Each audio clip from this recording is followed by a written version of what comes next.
The Iron Game Chalk Talk podcast is brought to you by the following sponsors: EliteForm.com, IgnitionAPG.com, PlayUSA at PLAEUSA.com, and Sorinex Exercise Equipment at Sorinex.com. And now, the Iron Game Chalk Talk podcast. Welcome to Iron Game Chalk Talk with your host, Ron McKeefery. Every time our athletes walk into this weight room, they're going to be pushed to the max. Let's go! Everything you got! On this podcast, hear Coach McKeefery straight talk about training, featuring the top strength and conditioning professionals from around the world. And now, here's your host, Ron McKeefery. Hey guys, welcome back to Iron Game Chalk Talk. I'm your host, Ron McKeefery, and this is episode number 165. Super excited to bring Christmas Abbott to you today. I met Christmas down at the Sorinex Summer Strong this last summer, and was really blown away by her story, her confidence, the way that she conducts herself and goes about her business, and just thought that there was going to be a lot of things that we could pull from having a conversation with her. We talk a little bit about, for us coaches that work with our female athletes, just kind of her advice for a female athlete, being able to have that type of confidence and that type of charisma and passion for going after what they want. We talk a little bit about branding as a strength coach and how she's done such a fantastic job of that. And the one thing that's really cool about Christmas is it seems like she's done a little bit of everything. She has a CrossFit gym down in Raleigh-Durham that does extremely well. She's an accomplished Olympic lifter. She's been on a pit crew. So I wanted to talk to her a little bit about how she's been able to reverse engineer some of these things, some of these different tasks, and do it in a way that she's able to master it and then compete on a high level. And so when you sit down and talk to her for a minute, you get the feeling that there's nothing that she is unwilling to tackle, nothing that she can't accomplish. And so I just love that confidence. So I wanted to have her on the show and dig into that a little bit. As I mentioned, we met her down at Summer Strong, and Sorinex is the sponsor of this episode here. And you guys have heard me talk about Sorinex quite a bit. Not only are they just a top-notch company with top-notch products, but the people are phenomenal. And the Summer Strong event, I wouldn't meet people like Christmas without that type of event. And if you have not gone, I'm telling you, first of all, Sorinex Summer Strong 10 is next summer, and that's going to be a decade of doing it. And surely it's going to be a major, major event. But each and every year it's gotten better and better, and the people that have been brought in to speak. I got a chance to speak last year. Christmas spoke this last year. I'm going to have a couple other people that spoke and had already several people that spoke and so on the show. And so I would highly encourage you to go to that event. But what's cool about it is it's people that are the best in the world at what they do. People like Christmas, people like Adam Nelson and Judd Logan and Derek Woodsky and Jeff Nichols, and just people that are just phenomenal people and phenomenal at what they do. And so I would encourage you to go to that event. If you're in the market for equipment, I would definitely check them out. Their center mass bells are fantastic. Their rack, as you can see in the background here, I have in my garage in my gym, and on and on and on. I mean, everything that they do it in a way and that's above and beyond and built like a tank, and very, very functional and effective. And so reach out to those guys, Bert and the gang, fantastic people. Can't say enough great things about them, and I appreciate them introducing me to people like Christmas. So sit back, enjoy this episode, and we'll see you on the other side. All right, guys, welcome back to Iron Game Chalk Talk. And the person you're looking at here, Christmas Abbott, I got a chance to hang out with a little bit at Summer Strong. And if you don't know Christmas, and this was the very first chance that I'd gotten a chance to see her, she's what? What are you, about 5'3", 5'4"? I'm 5'3". 5'3". She's about 110 pounds maybe. but she stood up in front of a room full of goatees and bald heads and muscle-bound guys and took over the entire conference and just commanded respect, commanded attention, and was impressive. And so I wanted to have you on the show. Thanks for coming on. Oh man, thank you so much. What a great intro. No, Christmas, you talked quite a bit about, and then I think you would agree with me. What phenomenal people at Summer Strong, right? Oh man, I was like, I'm coming next year. It was incredible. I was raging about it for so long, and just, you can't even describe it. It's just one of those things that you have to do. You have to experience it. Describing it would not do it justice whatsoever. Agreed. But the people that came were, top notch, and I was just humbled to be part of it. Absolutely. I think that's the way that I describe it. Is it's exactly what it is. It's an experience. It's not a clinic. It's not a conference. It's an experience that you have to go through. And Bert and those guys, just fantastic. But one of the things that's really unique about it is that they bring in people from all walks of life that are champions, that are the best at what they do. You being one of them, and come in and share their story. And it would be real easy for everybody to get into the X's and O's, right? I mean, talk about Olympic weightlifting or NASCAR or all the different things, but they get into really their life experiences and what kind of made them them. And people walk away changed from that. And so I think that it's important to know why. Yeah, it's incredible because everybody. You can end up, over time, you end up being a great coach if you keep applying yourself and expect a lot from yourself. But, to understand what the drive beneath that is really the guts of everything and where the magic truly is. No question. I wrote about that in my book where, it's you're three things to be a success. I mean, you're a great technician. You're technically sound and masterful and you develop those skills, but then you have to be this manager and you have to be this entrepreneur as well, and you have to be all three things. You can't just be one of them. And you've obviously done that, but your story, I mean, you spent a lot of time on your story, and we don't have, the hour plus that you had there, but give us the Reader's Digest version. I mean, kind of how you went into this journey of yours and kind of what's taken you to all the success that you're currently having. The abridged version is that, I just grew up in a biker environment. My parents are partiers. I love them. They were wonderful to me. They have been amazing. But they were biker party people, and that's the environment that I grew up. So that's the environment that I was exposed to. Sure. And I didn't know there was another option. And and then I had some turbulent times, and I allowed that kind of lifestyle to be a crutch, and the turbulent times to be more of a crutch. And so I just stopped. I didn't make any good decisions. And I ran with it. I did everything that could be in front of me, and I tried it all. I provided it all. And I just was like, well, this is who I am. And it wasn't who I was. I took a job overseas as a civilian contractor via my mother's suggestion. And like 3 weeks into my time there, we had mortars into the camp, and they were so close. And, you just have this aha moment where either, mortars coming into your camp, or waking up and looking at the mirror and going, what the hell? Or just having somebody look at you or look at somebody, and it gives you a different mindset. It changes and shifts the way that you have seen yourself or accepted yourself. And then you're like, I don't want this. That's the turning point. Right. And my turning point was a little bit more extreme than most, but nonetheless, I could have ignored it and ended up dead sooner or later. But I realized that all the decisions I made were going to end up killing me on a long enough timeline. And that I actually didn't want to die, but I also didn't think that I was going to be a fitness star and live this wonderful life and actually be happy with myself. How about that, right? Who knew? That's right. So I just started taking small steps and just made better decisions.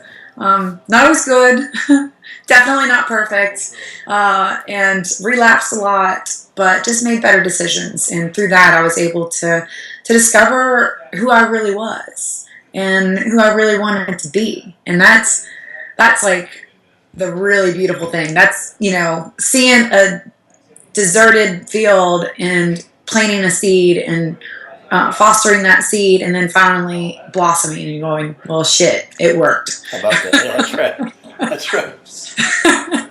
Well, you've done quite a bit since then. I mean, obviously, you're going over there as a civilian, and it was impactful in a lot of ways. I mean, helped kind of show you some things that were right in your life, some things that weren't so right in your life. From there, though, you've really been a woman on a mission, and you get into strength training and just, I mean, it's like, this is the one thing that I thought was really cool about your story. It's like, no matter what you chose to do, you're like, okay, well, I'm going to be the best at it. And then, was it CrossFit? I'm going to go be one of the best CrossFitters. If it's Olympic lifting, I'm going to be one of the best Olympic weightlifters out there. If it's NASCAR, so you've had these different life experiences. How have you been able to kind of reverse engineer that to where it's like, you know what? Most people would look at that and say that's insurmountable, right? I'm smoking, maybe I'm drinking, I'm eating all the bad stuff, I'm not sleeping at all. I'm going to go out and be one of the best CrossFitters out there. How's that possible? Lots and lots and lots of small steps. Yeah, that's right. Like I said, it was just making that decision. And once I made up my mind to do something better for myself, and I finally, after a little bit of commitment, I saw a change, and then I just wanted to keep seeing what I could live up to. Right. And I wanted to see, my whole thing is like, there's one life, and I want to be able to look back and go, I had a good fucking run. That's right. That's right. And excuse my language, but I want to always be able to know that I did my best. And there was, maybe it's like this continuous need to undo what I did before and to prove to myself that I'm not an underachiever, that I'm not a slacker, that I'm not, this low life that I thought I was at once, and ultimately be able to be the best me that I could be. And with that, it comes with a tremendous amount of desire to want to prove to myself that I can. But it also comes with a tremendous amount of stress and pressure. And I was talking about earlier, excitement and nervousness is the same thing. Anxiety and fear of failure is the same energy of excitement and victory. It's how you apply it. Great. And how you think of it. And I still get scared about things, but I also know that I'm capable. And if I fail, then I'll only fail a few times before I figure out how to succeed. That's right. I get excited about it. Yeah, well, as a coach, obviously, and we talk to our players quite a bit about that. I mean, when you where change happens physiologically is when you're uncomfortable, right? When you get pushed past your comfort zone, and that, those life experiences and those things, that's exactly what it is. It's when you're doing things that you don't quite think that you can do or you're capable of doing, or you reach just a little bit further than you think you could, and greatness happens, and change happens. And it's awesome. All those moments, though, they usually come after mistakes, right? I mean, those are those times when you make a mistake, and it's like all of a sudden you're like, I got to do something about this. What's maybe one of the biggest mistakes that you've made? Let's limit it to coaching, not maybe lifestyle, but it's like a coaching mistake that you've made, and then how you kind of learn from that. As a coach, is expecting that my athlete, in asserting the same ability to my athlete as I expected from myself, and not truly, and this is very early on because you learn quickly, but not truly listening to what their needs were and assuming that I knew best, even though I didn't. And ultimately, I just tell them that it's fun, and to talk to me throughout the whole process. And if they're miserable, they're not coming back. Right. Right. So I need to be able to find a middle ground to where I know they're more capable of it. But today, and for however many more days that it takes, I'm going to allow them to go just beyond what they're slightly uncomfortable with, but not to the point where I know that they can take it. Mm-hmm. And, it's a compromise. And I want to make sure that I listen to my athletes and that I give them what they need, whether it's physical, mental, or emotional. And some people come and they just want to work out because that's their time to check out. Right, sure. And they're just going through the motions to be able to sweat a little bit because that is the one time that they don't have somebody calling their name or nagging them. And I don't want to be that contributor. So I want to be able to contribute a positive influence. And then the other ones, they want to be pushed hard. And then there's some in the middle that, let's work on the technique. Let's go a little bit harder today. And listening to my athletes, that's the biggest thing that I would advocate. Right. Yeah, we call that, here we talk about their why meeting quite a bit. We have their why meeting. Good book, Simon Sinek. We're going to start with why, but we sit down our athletes every year, and we're usually going into the off season, which is when the time that they're most apt to want to make changes, right? And we talk about why they, what are they doing from in their life, or what do they want to do with the rest of their life? And usually, what I'll do is I'll take away football, because football, they think they're invincible, right? They think they play football for the rest of their life, and I'll ask them, what are they going to do if they can't play football ever again? And it's amazing what kind of answers you'll get. Another question I ask is, what's the most difficult thing that they've ever done or been through in their life? Much like you. I would have never known that about you. You see you now, and it's like, there's no way that she's had these trials and tribulations, like she has.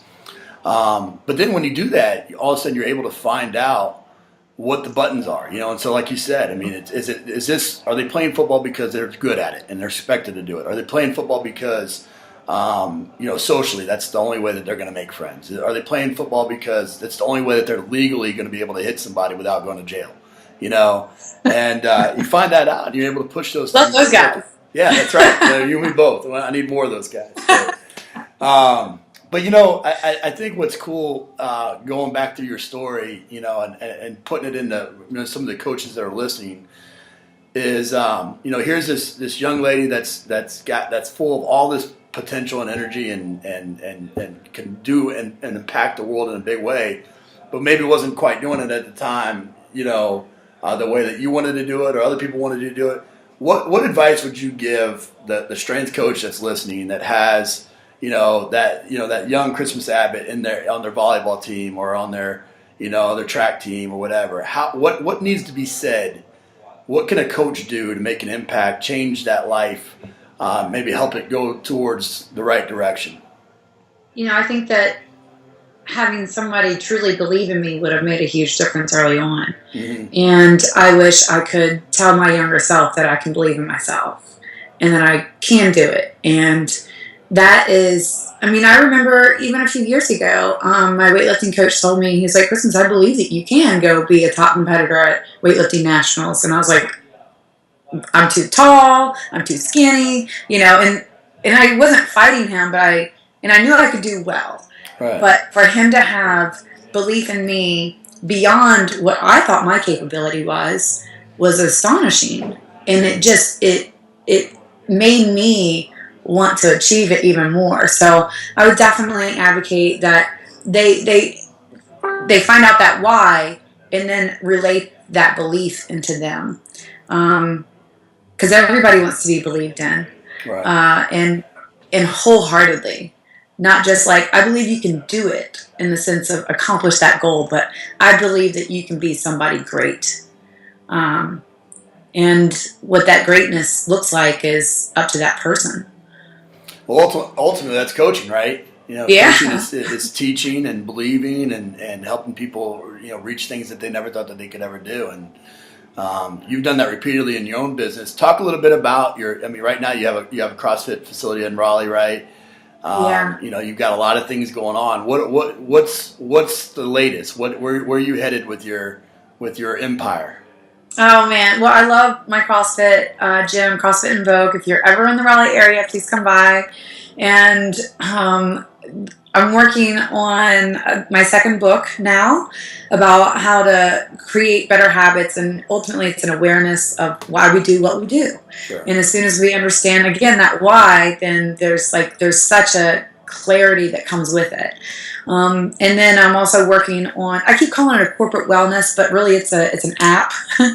And I'm using it for corporations, but also for the masses, where I just want to be able to, I want to be the wizard behind the curtains. Sure. And I have a great platform with my name and what I've done now, but I want to be able to not have to, have people be a Christmas fan. I just want them to be able to understand that they can change their lives. Well, here's an option of how to be able to use it to guide you and just be able to affect more people in a positive way. Right. And so with those 2 projects, they're really taking up a lot of my time. Yeah, and it's amazing to be able to live such a beautiful life because I decided that I wanted something better. That's ultimately what it is, right? It's a decision. It goes back to making a decision, and just I think again, it's just an example of what you do in your life where you reverse engineer these things, and so like you probably have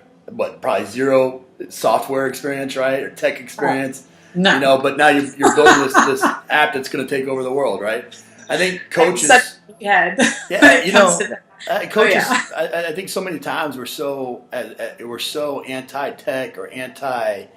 I think one of the best things that ever happened to me was going through a coaching change at South Florida, staying on, being retained, but working for somebody that I didn't see eye to eye with, and really forcing myself to kind of think, okay, what if I got out of this profession and read all these business books and read all these things and started looking at strength and conditioning from a different perspective, and that's why I talk about the entrepreneur and the manager and all that. But you're doing those things. I mean, you didn't have experience with software. You didn't have experience running this multifaceted, multi-stream business, but you're doing it.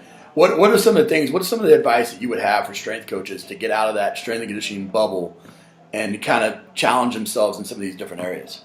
I definitely advocate for people to talk to people in their industry, but outside of their industry. I've gone to a couple of masterminds, and people from all over have come in, and there's like gym owners, there's just weightlifters, there's people who aren't even in the fitness realm whatsoever, and they all have something to contribute to how to manage this or to coach or these nice little life nuggets that you can apply.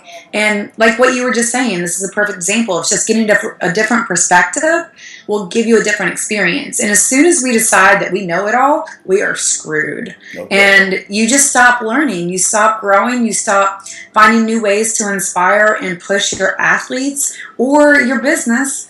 And, we are constantly evolving with society and with our electronics and with, our just everything is just growing and growing. So once we decide that we've had enough, we now become dated and ultimately extinct. So biggest thing is to reach out to people that are interesting to you, but you may not know a lot about, and just pick their brain and let them talk about their experience and take what you want, leave what you don't, or try implementing some new things. Let them know that you're going to be trying a series of new things. So your athletes aren't like, what is going on? This person's gone mad trying all this stuff. Exploration is a beautiful thing. Absolutely. I couldn't agree with you more. When you put yourself out there like that, there's always those people that want to knock you down, right? Or they want to, the internet trolls, the different people that want to say different things. How have you handled that in your career? Well, I went ahead early on and assumed that anybody that told me that I couldn't or didn't wholeheartedly believe in what I believed in, that they were just liars. And I have to stop listening to them. I don't have thick skin. I am sensitive. I read the comments. I get mad when people think they're like, oh, she's so successful just because of her looks or because she likes being naked. Well, yes, I do like being naked, but I also have worked my ass off, no doubt, day and night. You don't clock out as an entrepreneur. You don't clock out as a coach. You don't clock out when you live with an unlimited amount of passion towards something and a goal. And you wake up, do it all day, you go to sleep obsessing about it, and you dream about it. It's a 24/7 job. Right. So when I see these things, I get upset occasionally. But I remember that I'm the one that controls my actions, and I just kind of laugh a little bit. I'm like, well, I'm really going to piss them off next month when I come out with another book. Like, okay, you're mad. Another bestseller, it'd be. you're mad about me now. Wait until next year because I got a whole lot for you. That's awesome. Well, I think that's, I think, again, I mean, most of the people that listen to this are strength coaches, and they live in that bubble and they live in that box. And that's what I've been talking about quite a bit over the last couple of years, is just really kind of, creating multiple streams of income and branding yourself and stop being kind of a slave to just the one organization that you work for. You have to really challenge yourself to get outside of that. And part of that is when you put yourself out there, there's going to be those people that don't want to see that, or don't understand it. And that's probably where I was at early in my career. I didn't understand why people would want to do that, because it was all about the kids, right? It was all about the athletes.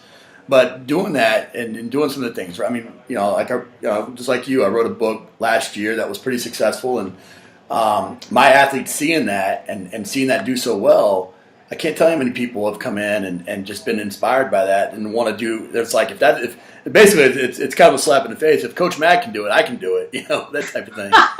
But no, it's I think that's what we do, and by exposing our athletes, exposing our people, people around us to these different avenues, and being fearless and putting yourself out there. I think that's ultimately what it's all about, and who wants to live a life of substandard, just passing the days. Mediocrity scares me so much, but you're right, especially for those strength coaches out there. Your brand is your reputation, right? And if you're only known for one thing, but you actually have a lot more experience in this other field, but you never found an avenue to expose that, then you're never going to be able to really apply that in the way that maybe you want to. And just being able to create your brand, anything that you put out there is going to be considered your brand. And experiencing it, educating yourself and getting into different circles, it's your social capital. Right.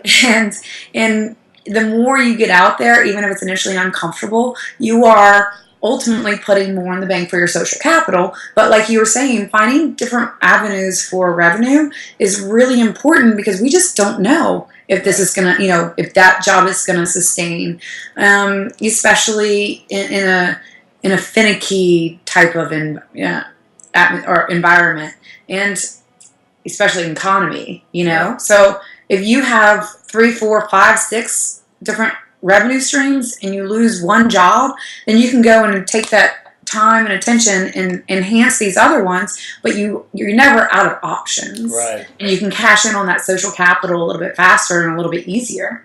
I agree with you 100%. Well, Chris, as we end the show with some resources here, give us the best piece of coaching advice you ever received. Have fun. I know it probably is not truly applicable to your guys, because you guys are serious about it.